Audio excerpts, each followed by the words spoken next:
আজ একটা হালখাতা ছিল, সাথে ছিল পুজোর স্যাম্পলিং দেখা। আমি ভাবলাম ভিডিও করে আপনাদের সাথে জিনিসটা শেয়ার করি। রানাঘাটে নেমেই টোটোয় করে চলে গেলাম সানাই লজে। আজকের গন্তব্য ছিল সেখানে। ঢুকেই প্রথম আমি আমার মেইন কাজটা করে ফেললাম। এক কাপ কফি নিলাম, সাথে নিলাম কিছু পকোড়া। কারণ ভাই, আগে পেট পুজো, তারপর সব কিছু। পুজোর স্যাম্পলিং একটু আলাদা ঘরে করেছিল, তাই প্রথম ঘরটাই প্রথম দেখা শুরু করলাম। প্রথম ঘরে সবার প্রথম আমার চোখে পড়লো লেডিসদের জন্য কিছু জুতোর কালেকশন।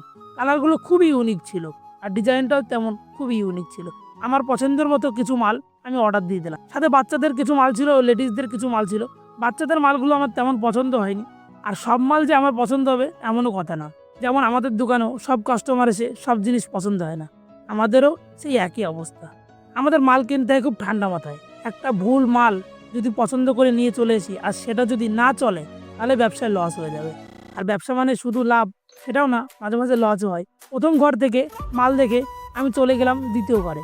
সেখানে দেখি শুধু ব্র্যান্ডেড কোম্পানির ঢলাঢলি। ক্যাম্পাস থেকে শুরু করে খাদিম, ফ্লাইট, আরও কিছু কোম্পানি ছিল, মতি, অ্যাকোয়ালাইট, এশিয়ান, বিভিন্ন ধরনের কোম্পানি ছিল। দ্বিতীয় ঘরে এসে একটা ভালো জিনিস হলো, প্রথম ঘরে যে জিনিসটা অপছন্দ হয়েছিল, দ্বিতীয় ঘরে এসে সেই বাচ্চাদের জিনিসগুলোই সবচেয়ে ভালো লাগলো। বাচ্চাদের খুব সুন্দর সুন্দর কালেকশন ছিল, সব কালেকশনগুলো আমি অর্ডার দিলাম। তারপর আমি চলে গেছিলাম যেখানে খাওয়া দাওয়া দিচ্ছিল সেই ঘরটাই, আর সেটা আমি দ্বিতীয় পার্টে তোমাদের দেখাবো।